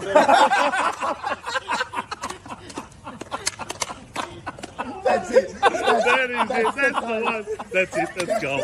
You got it? So, and Peter, you're sticking to your guns, aren't you? Oh, I love that promo, Brownie. I'll tell you what, that was our number one promo of last year, mate. You are a star. Anyway, after I did play the right one, you gave your Brownie points too. I gave my Brownie points to Lewis Young, and I know interesting choice. That would probably come under fire from some of our viewers. However, I based it purely and simply on this.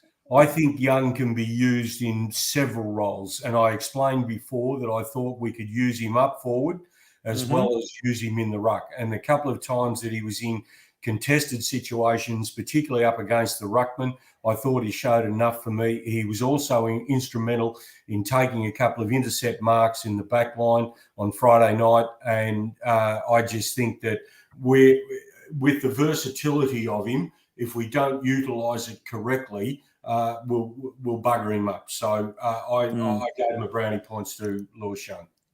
Okay, and next week we've got wow, the big blockbuster next Sunday night. In fact, it's on at 7:15 Sunday. Joe, we're going to have to do our show on Monday night.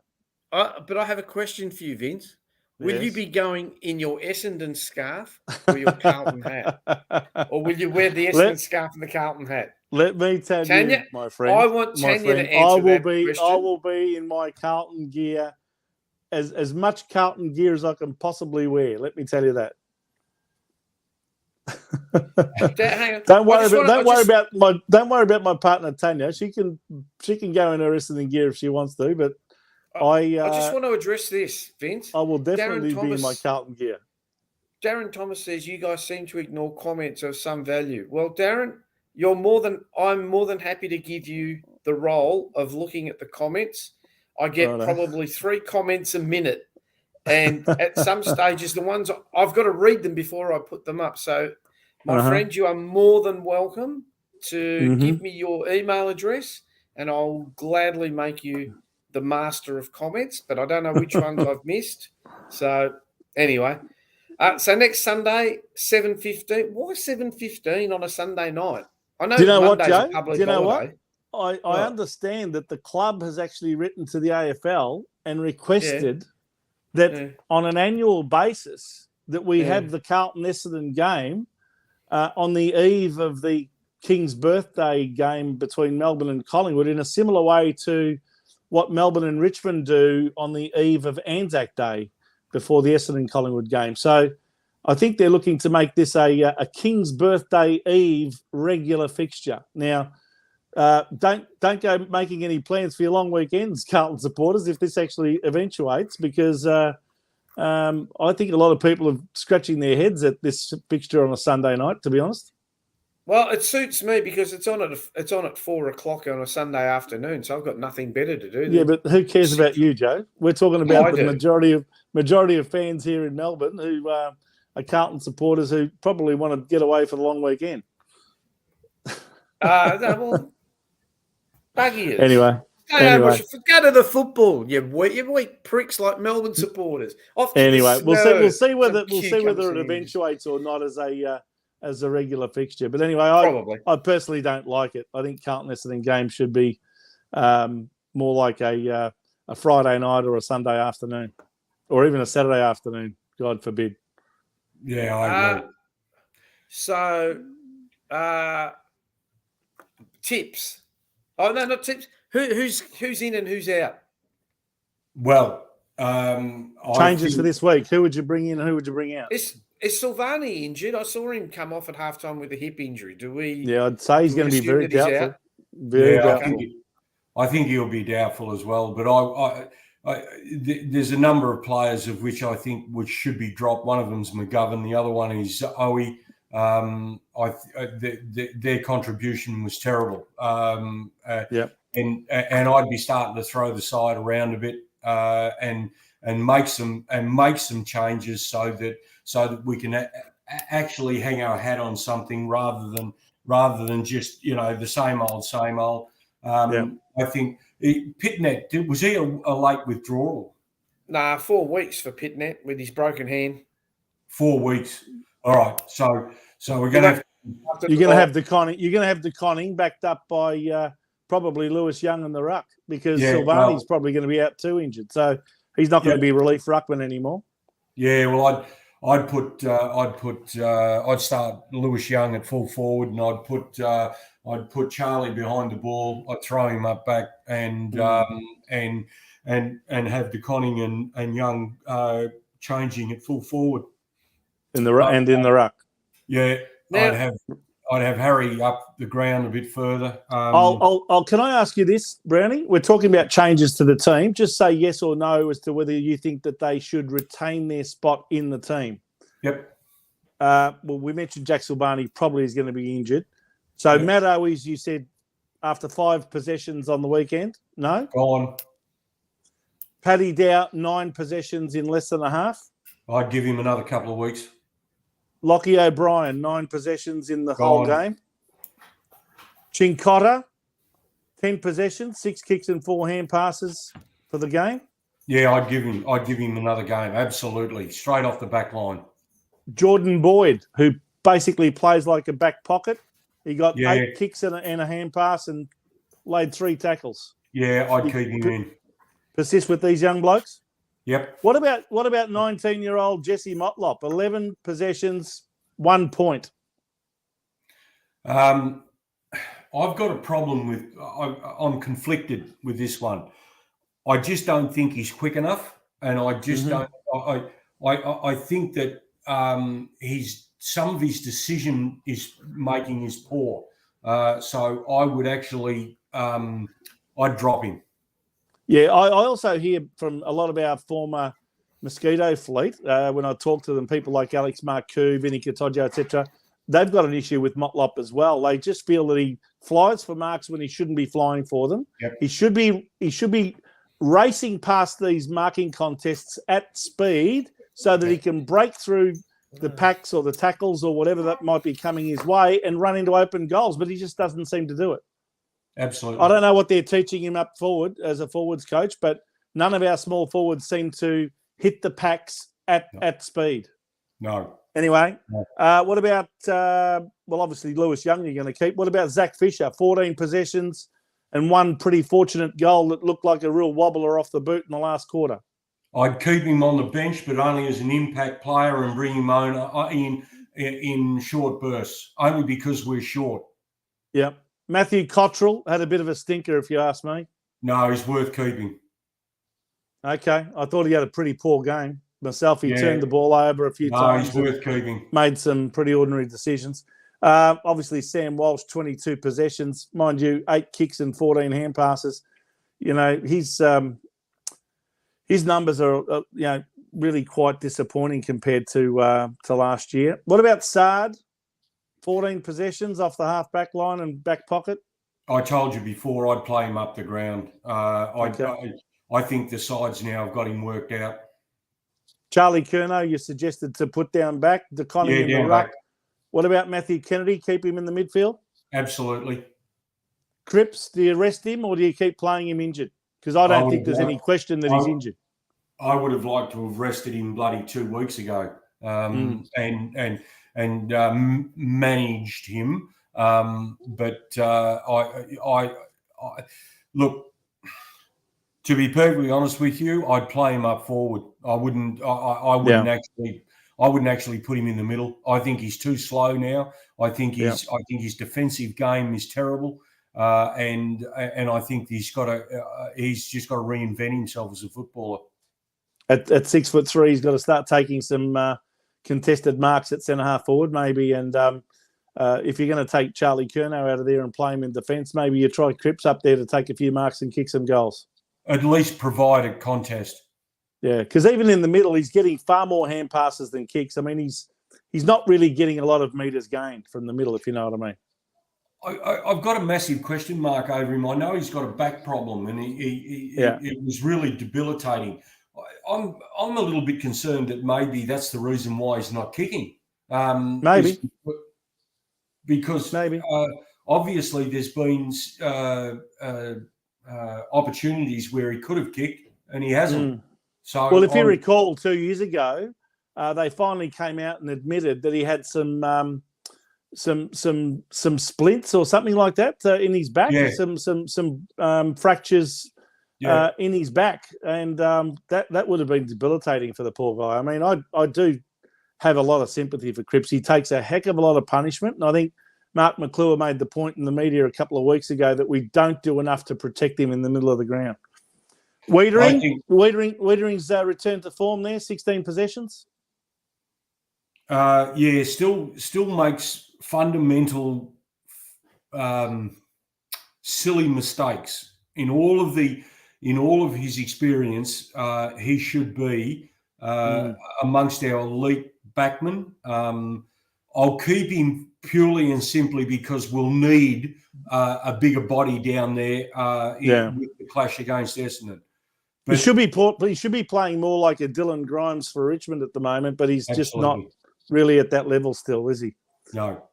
Kemp, we've discussed. Obviously, we think he should be persisted with. Akers is playing a pretty good year overall. I think most people would concede that at least he's doing a lot better than what Jack Nunes used to do on the wing before the end of last year. Akers kicked a beautiful goal from the boundary line too in that third quarter, I thought. I think I'd play Walsh on a wing and I'd put Akers up the back line. Okay. Joe, what you're saying? No, you're muted, Joe. We can't hear you. You're muted. I can't hear him anyway. No, I'll keep going. I'll keep going. Keep going. You are muted. Now you've finally got us. There was something. You've dropped all these players. Who are you bringing in? Well, hang on. We've almost finished. Obviously, you're going to keep Mackay in the side, aren't you? Yeah, of course. And Doherty and Chera. So McGovern was the other one you suggested to drop. Yep. Okay, so who are we going to bring in? Well, I would start Dowd on the ground for a starter, and then I'd bring a couple of the kids up from the twos. So Jackson Binns has been absolutely tearing the place down in the VFL. Surely he deserves an opportunity now. Surely. Yeah, absolutely. Absolutely. I noticed on the weekend that he got 35 possessions in a come-from-behind victory against Frankston at Icon Park on Saturday afternoon. Yep. They only won the game by about 3 points, I think, 76-73. 3 points. He had 29 kicks, 6 hand passes, took 9 marks, and absolutely dominated. Yep. Number 32, Jackson Binns. Yep. So I think it's time to bring him in, isn't it? Yeah, absolutely. And the other one that did quite well, if I go through some of the players in the VFL, Lockie Fogarty, who's often been an emergency and never got a gig this year. He got 22 possessions. Lockie Cowan, who started the year off in the first 5 or 6 games, he's been playing quite consistently in the VFL. I think he deserves a gig again. Yep. David Cunningham made a return. Now, I heard from someone who was at the game and watched the game that he is a class above. He is a very silkily skilled player who may be able to make a big difference to our senior team once he's fit enough to come back into it. He probably won't come back straight away. I think he'd probably get another gig in the reserves this week, but gee, he'd have to be a big asset if he's fit. Jack Martin even played. And the other one is Caleb Marchbank, who's also a very classy defender. He's now had a 2 or 3 game stint in the reserves, and he wouldn't be far off making a senior return. And guess who else made a return to the reserves on the weekend, Joe? Jack Martin. I said that. 18 possessions. Didn't do much. Guess what he got? Guess what his 18 possessions were? Handballs? 2 kicks and 16 hand passes. Yeah, not good enough. Wouldn't bring him in. Anyway, that probably covers it. Ed Curnow only got 15 possessions after being dropped. Josh Honey only got 15 and kicked 1 goal, 3. I think these guys have had their chance. I wouldn't be bothering with Josh Honey again. I don't think he's up to the level. Yep. Would you agree with that? I agree.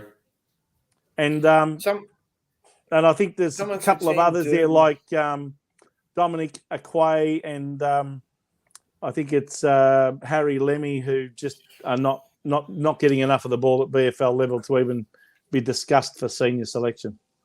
Anyway.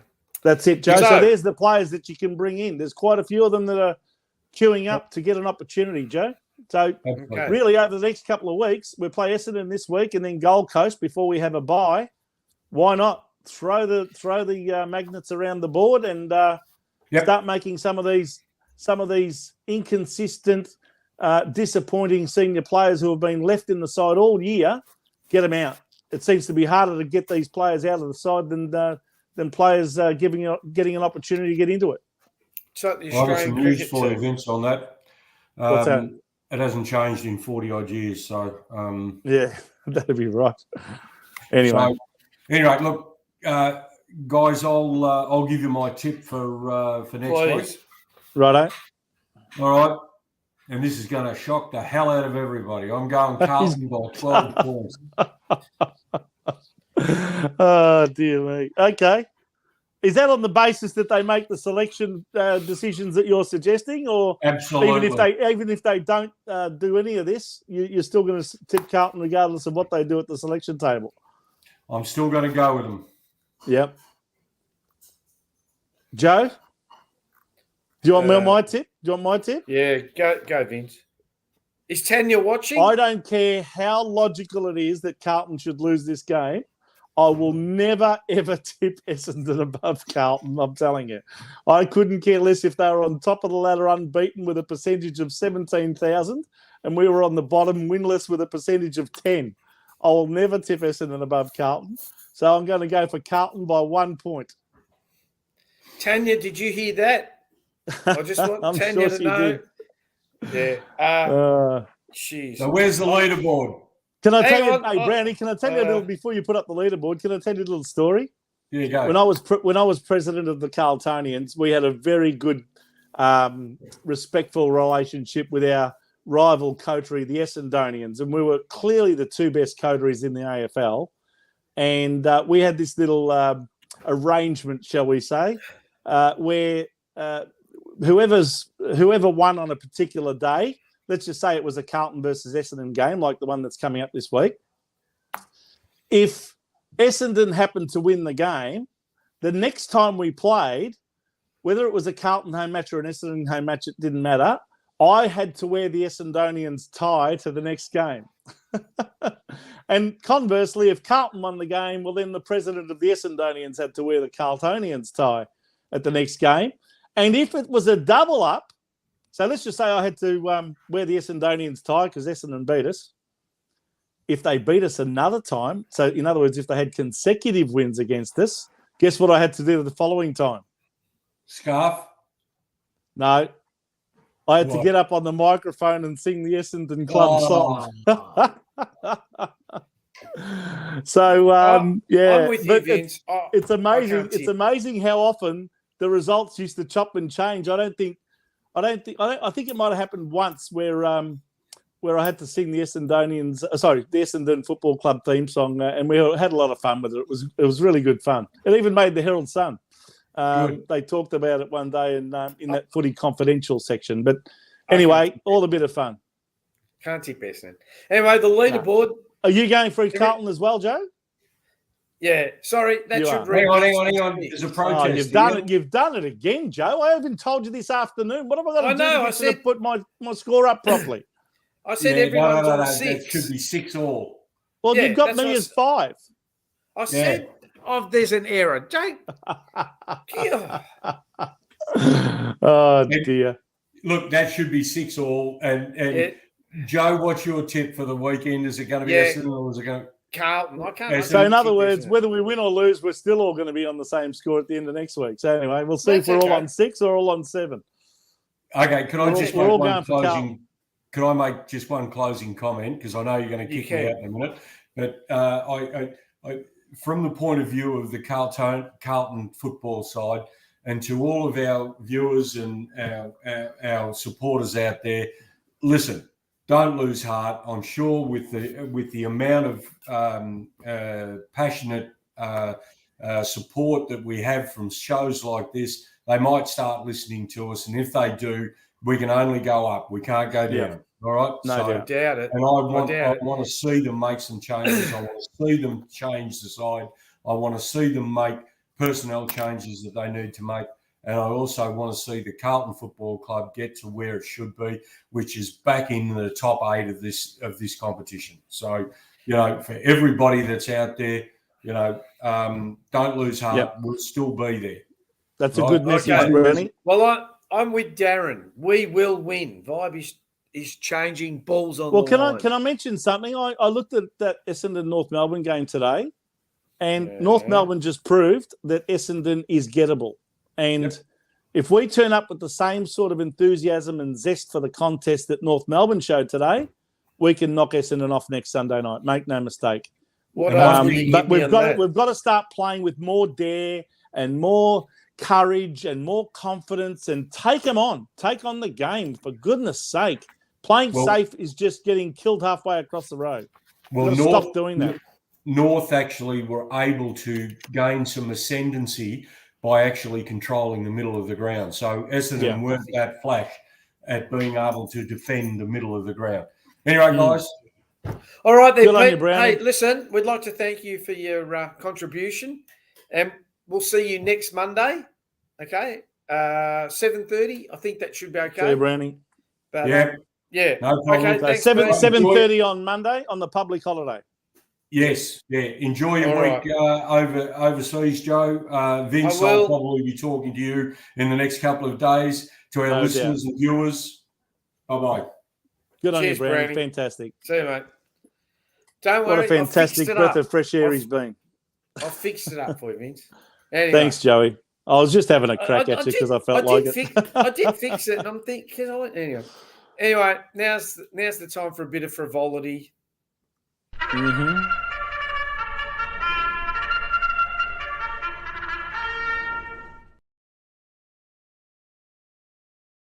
Vince, last Yes, week, my friend. Last week was a disaster. You gave us. Well, I did say, look, this horse from Australia was the outsider of the field. Well, I think it was at 50 or 60 to 1. I said, let's only put $2.50 each way on him because he's not very well drawn and he's up against the world's best trotters. And as it turns out, he was pretty much at the tail of the field for most of the way, made a bit of a run towards the end, but galloped on the home turn and finished last. So enough said. Enough. Anyway, this week's Omen bet is at Menangle. I don't even know where Menangle is. Is it Sydney? It's Menangle's in the western suburbs of Sydney, about 3/4 of an hour's drive southwest of Sydney, and a little bit like our Melton, being about 45 minutes drive northwest of Melbourne. They're southwest of Sydney. So Menangle's a track that was built probably I think it's probably going back about 15 years ago, thereabouts. It's a 1,400-metre track. It's got a very, very wide circumference. And therefore, a race like this over 1,609 metres, basically the start of the race is about 200 metres from the winning post, and they do the one lap. And there's a horse who's raced at the highest level here in this race that I think may start favourite. He's not in the best of form, but against these that he's up against here in a midweek meeting, I expect him to win, and his name is Cash and Flow, which is exactly what happens at Carlton. When the cash starts flowing, we start getting footballers that come to Carlton, and that's the only way that we can attract them to Carlton is to make the cash flow straight into their bank accounts. Same with board directors who would otherwise not come on. If you pay them enough money, they'll come on. Same with, chief executives like your CEO. Again, they don't really want to come, but if you make the cash flow, all of a sudden they do. So I thought that was the Omen bet of the week. Cash and Flow, number 10, I think it is, in race 8. In race 8 at Tabcorp Park, Menangle, on Tuesday afternoon. I think it's at about 5:28 p.m. from memory. Hang on, we've got Thieves in Carts. Then we've got another one here. How about Cheats in Seats? Yeah, Crims on Rims. Cheats on Seats. I've heard it all. Anyway, this horse is trained by the Luke McCarthy. It doesn't matter who it's trained by. McCarthy team, and they're very, very successful. So I've got a lot of confidence that this horse will win on Tuesday afternoon, Joe. You've actually gone ballsy. It's, was it 25 the win? Yes. Oh, I put each way. I'm sorry. No, so $25. We haven't got 25 each way. Well, that's what I thought. We've only got $35 left. So $25 for the win. We're going to go hard or go home. Anyway, so that if it doesn't win, we're down to $10 in the account for the last game before the bye. We might have to find some money during the bye week. Okay, so guys, that's nearly the end of the show. So before we do go, let us go through all the shows that we are associated with. Yes. So on Monday night on the Blue Abroad channel, you've got the Blue Abroad show with Terry, Pommy, and Degani. Mm-hmm. Yeah. Tuesday evening on the Blue Abroad channel, you've got the Jumper Punch show with Rocco. And I think Paul Sebastiani's back from overseas. Great to see. And back from Terry England. Degani. Terry Degani is going to be the third presenter. So Terry's actually going to make an appearance on the Jumper Punch. That should be good, well worth seeing. Yep. And for those of you who want to know where Rocco was today, they were actually filming the Jumper Punch. That's why Rocco didn't come on. I invited him on this morning, but he was filming. Wednesday, we've got Forever Rivals with the Jumper Punch. So that's Wednesday at 7 p.m., followed by at 8 p.m., Legends of the Jumper Punch. And those two are both on the Jumper Punch channel Do we know who the legend is this week, Vince? We certainly do, Joe. It's a member of the Carlton team of the 20th century, Hall of Fame member, twice best and fairest, twice Premiership player in the years 1972 and 1979. Can you guess who it is? He won best and fairest in 1976 and 1978. And is a Hall of Fame member and a member of the Carlton team of the 20th century. A really good interview. Fantastic guy. Jim Buckley? So widely respected by everyone who played with him back in the day. Kenny Hunter? No. Kenny Hunter didn't come to Carlton until 1981. So this guy played for Carlton between the years 1970, when he played his first game, and he finished up in 1982. Okay. Didn't coach us, did he? I beg your pardon, 81. 81 he finished up, and then he became, I'll give you another clue, then he became the under-19s coach at Carlton in 82, 83, 84, helped by David Mackay at the time in coaching the under-19 team. Tell us. I'll give you another clue. He wore number 8 in most of his games. Oh, Wayne Blackwell? No, he came across in the mid-1980s. Trevor Keogh. Trevor Keogh. That's the one you finally got there. I knew you would. Midge. Yes, he was a fantastic player for Carlton, a great rover and centreman, and he's one heck of a nice guy and a very proud Carlton player. And watch the interview with myself and Rocco on Legends of the Jumper Punch, 8 o'clock on Wednesday night on the Jumper Punch YouTube channel. And don't forget to keep liking, sharing and subscribing to that channel, as well as our Blue Sunday Facebook page. Yeah, put them all up there. Every little bit helps. Costs you nothing. By the way, Joe, last week I noticed that we had someone actually send us a little donation. And look, we don't ask for donations, but that was very nice of him to do that. I know it was only a couple of bucks, but I thought that was a very nice gesture. So I think his name was Peter from memory. I could be wrong. Yeah, Peter. I'm trying to remember exactly his name. Maybe he can send us a quick message if he's watching. But and there's my dollar spent. We don't expect any donations, but we also won't knock them back either if you feel inclined to help us out. So every little bit helps, I guess. And don't forget, people, we will not be on next Sunday, but we will be on Monday the 12th. Yes, straight after the Melbourne-Collingwood game, about an hour and a half after that game finishes. Yeah, I'll confirm the time, whether it's 7:30 or 8 o'clock. We don't want to clash with the Blue Abroad show that's at 7 o'clock. So I might actually be going to that game, Joey, to the Melbourne-Collingwood game. I think it'll be an absolute ripper. And it's, of course, it should be. It's also for a great cause with the Big Freeze, number 9, to raise money for MND. Of course, Neil Danaher now, such a great guy and fantastic stalwart of AFL football. He's now at the point where he can't really talk anymore. So they do the big slide down the ladder and into the cold, icy water. Another 10 people or so will go down, no doubt. But, that should be well worth watching. And hopefully the Demons and the Magpies put up another great contest, as they usually do on that particular public holiday. So let's hope that Carlton and Essendon also put up a decent performance and play to a higher standard than what they've produced this weekend. Let's hope so as well. Okay, everyone, time for us to go. We hope you've enjoyed our show. Look forward to seeing you next Monday, the 12th, not Sunday, the 11th. I want to thank everyone for their participation and the ongoing support. I mean, without Vince and I would probably do this even if it was just the two of us, but to have you guys commenting and, we do it every week. Don't forget what Vince said, subscribe and follow us. There's a few places, Blue Sunday, Blue Abroad and the Jumper Punch. We've all got channels on YouTube and Facebook. Doesn't cost you anything. And, who knows, you might even get to say something or even enjoy our company.